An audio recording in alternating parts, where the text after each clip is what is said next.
Dear students, ಇದು income tax 1 class chapter 1 video session 2. Introduction to income tax, terms to learn under income tax. Objective and expected outcome. ಪಾಠದ ಕೊನೆಯಲ್ಲಿ ನೀವು income tax ಇದರಲ್ಲಿ ಬಳಸುವಂತಹ ವಿವಿಧ ಪದಗಳ ಅರ್ಥವನ್ನು ತಿಳ್ಕೊಂಡಿರಬೇಕು. ಇದರಿಂದ ನಿಮಗೆ ಸಬ್ಜೆಕ್ಟನ್ನು ಅರ್ಥ ಮಾಡ್ಕೊಳ್ಳೋದು ಸುಲಭ ಆಗುತ್ತೆ.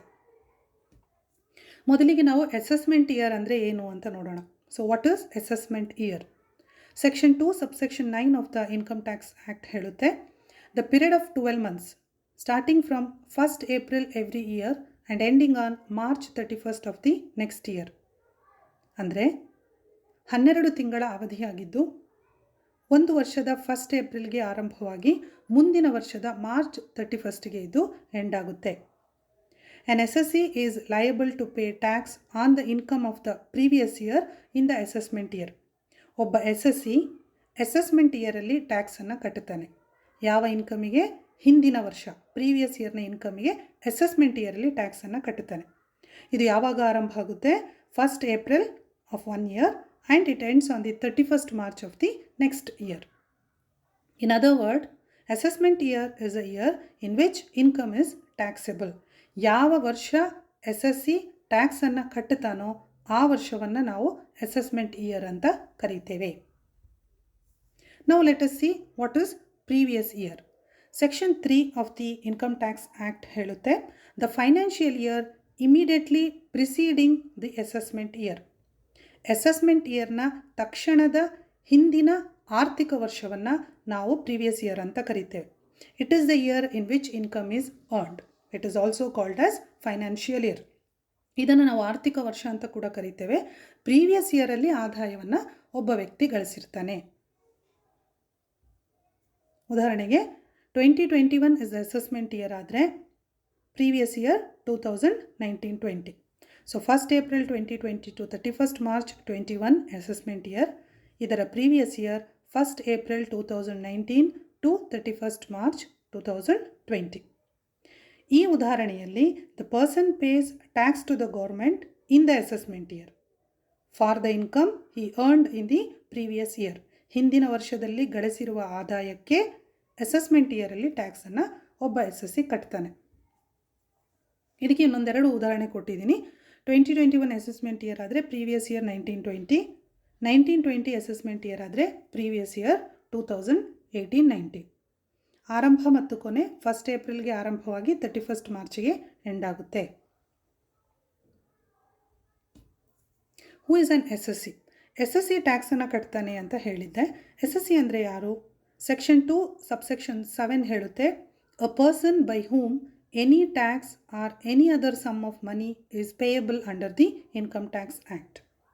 ಇನ್ಕಮ್ ಟ್ಯಾಕ್ಸ್ ಆ್ಯಕ್ಟ್ ಕೆಳಗಡೆ ತೆರಿಗೆ ಅಥವಾ ಯಾವುದೇ ಮೊತ್ತವನ್ನು ಸರ್ಕಾರಕ್ಕೆ ಕಟ್ಟಬೇಕಾಗಿರುವ ಒಬ್ಬ ಪರ್ಸನನ್ನು ನಾವು ಎಸ್ ಎಸ್ ಸಿ ಅಂತ ಕರಿತೇವೆ. ಅಂದರೆ first one, he is liable to pay any tax. ಯಾವುದೇ ತೆರಿಗೆಯನ್ನು ಕಟ್ಟಲು ಹೊಣೆಗಾರಿಕೆಯನ್ನು ಹೊಂದಿರ್ತಾನೆ.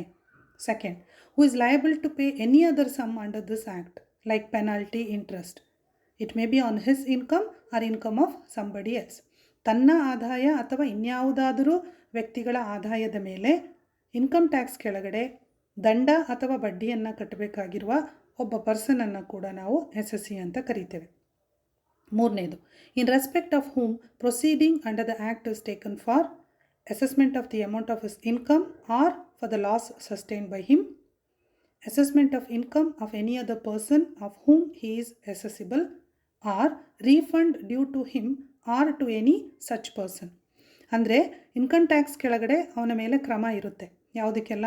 ಆತನ ಇನ್ಕಮ್ ಮೇಲೆ ಅಥವಾ ಲಾಸಿಗೆ ಸಂಬಂಧಪಟ್ಟ ಹಾಗೆ ಅಥವಾ ಇನ್ಯಾರದೋ ಕುರಿತಂತೆ ಆತ ಕೊಡಬೇಕಾಗಿರುವ ಟ್ಯಾಕ್ಸಿಗೆ ಸಂಬಂಧಪಟ್ಟ ಹಾಗೆ ಅಥವಾ ಸರ್ಕಾರದಿಂದಲೇ ಆತನಿಗೆ ಮರುಪಾವತಿ ಬರಬೇಕು.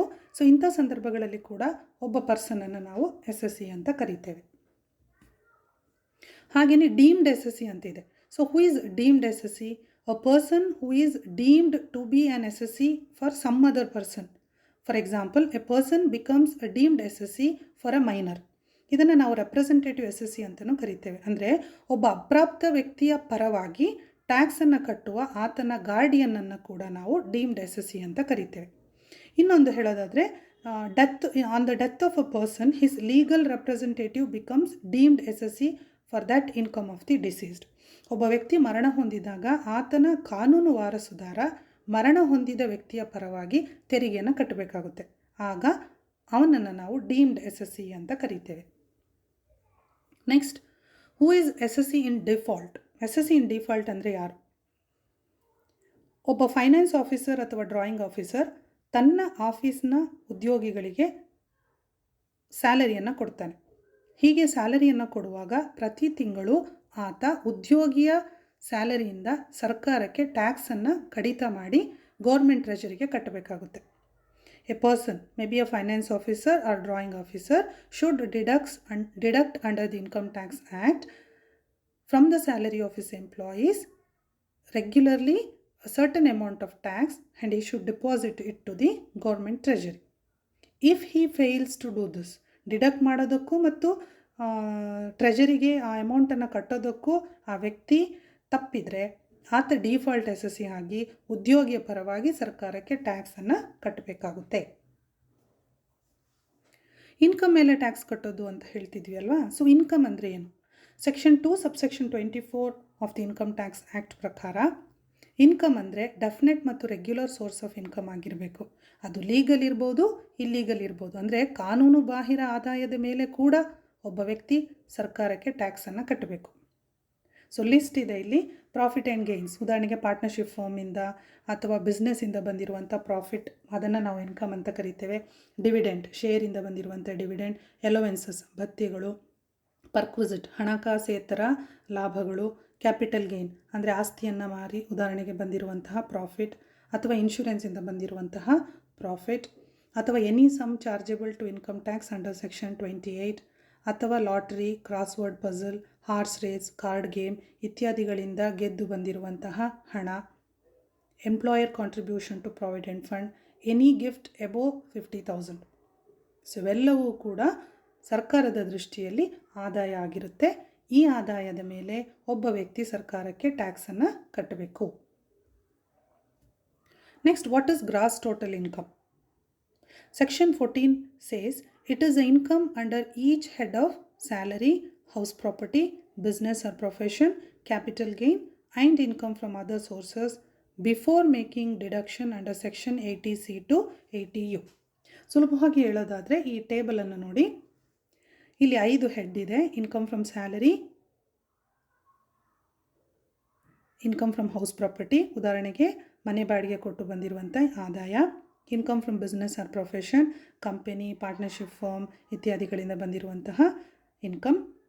ಇನ್ಕಮ್ ಫ್ರಮ್ ಕ್ಯಾಪಿಟಲ್ ಗೇನ್, ಆಸ್ತಿ, ಜ್ಯುವೆಲ್ಲರಿ ಇತ್ಯಾದಿಗಳನ್ನ ಮಾರಿ ಬಂದಿರುವಂತಹ ಆದಾಯ. ಇನ್ಕಮ್ ಫ್ರಮ್ ಅದರ್ ಸೋರ್ಸಸ್, ಉದಾಹರಣೆಗೆ ಡೆಪಾಸಿಟ್ ಇಟ್ಟು ಬ್ಯಾಂಕಲ್ಲಿ ಡೆಪಾಸಿಟ್ ಇಟ್ಟು ಬಂದಿರುವಂಥ ಬಡ್ಡಿ, ಅಥವಾ ಹಾರ್ಸ್ ರೇಸ್, ಲಾಟರಿಯಲ್ಲಿ ಬಂದಿರುವಂಥ ಇನ್ಕಮ್, ಅಥವಾ ಮೇಲಿನ 4 ಹೆಡ್ಡಲ್ಲಿ ಫಿಟ್ ಆಗದೇ ಇರುವಂತಹ ಇನ್ಕಮನ್ನು ಇನ್ಕಮ್ ಫ್ರಮ್ ಅದರ್ ಸೋರ್ಸಸಲ್ಲಿ ತೊಗೊಳ್ತೀವಿ. ಸೊ ಈ 5 ಹೆಡ್ಡಲ್ಲಿ ಬರುವಂತಹ ಡಿಫ್ರೆಂಟ್ ಇನ್ಕಮನ್ನು ಟೋಟಲ್ ಮಾಡಿ ಯಾವುದು ಬರುತ್ತೋ ಅದು ಗ್ರಾಸ್ ಟೋಟಲ್ ಇನ್ಕಮ್. ಇಲ್ಲಿ ಯಾವುದೇ ಡಿಡಕ್ಷನನ್ನು ನಾವು ಕೊಟ್ಟಿಲ್ಲ, ನೇರವಾಗಿ ಟೋಟಲ್ ಮಾಡಿದ್ದೀವಿ. So what is total income?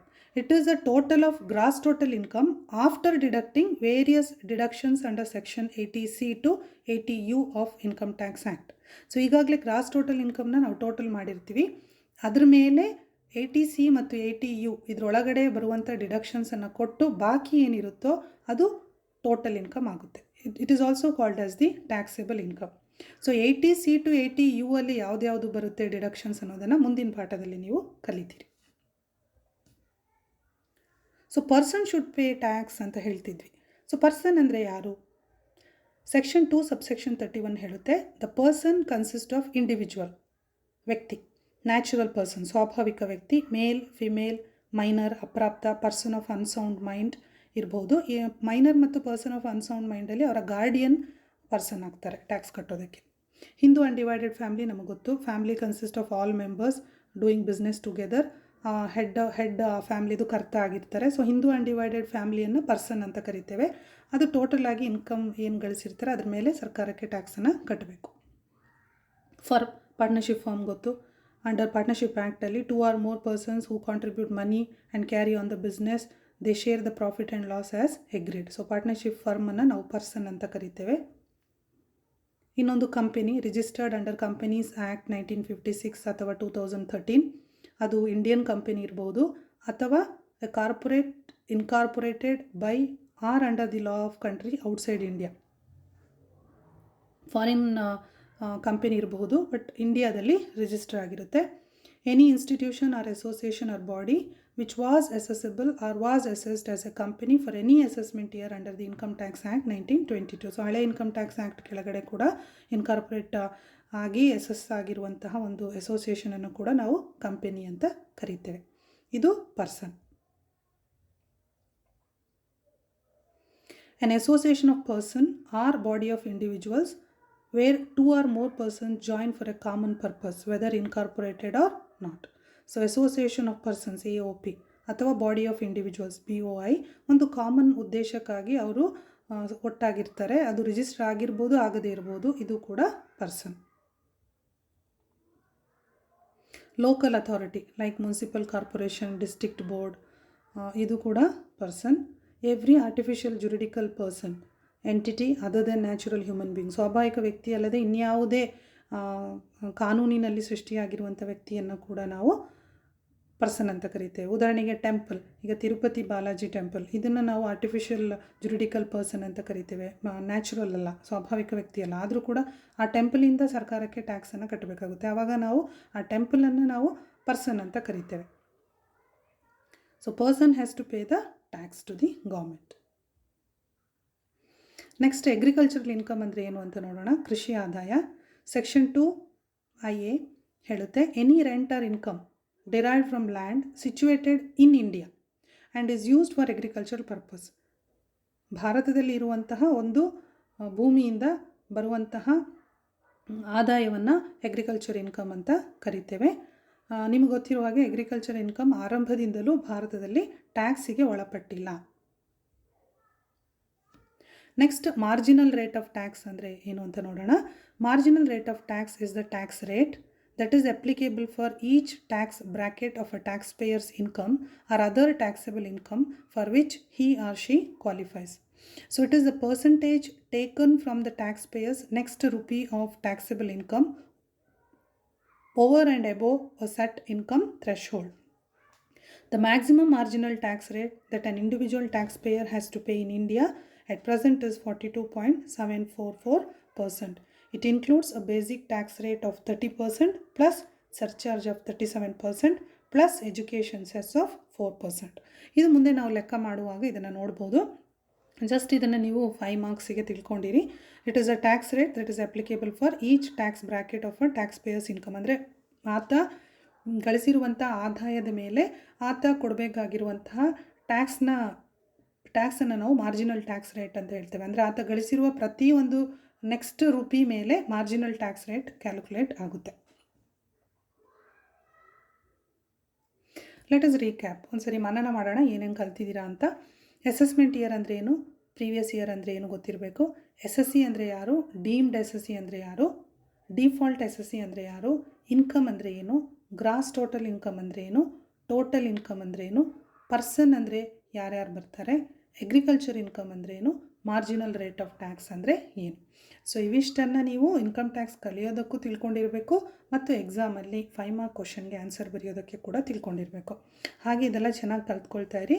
Next ನಿಮಗೆ ನಾನು MCQ ಅನ್ನು ಗೂಗಲ್ ಫಾರ್ಮಲ್ಲಿ ಕಳಿಸ್ತೀನಿ. ಆವಾಗ you should be able to write the correct answer.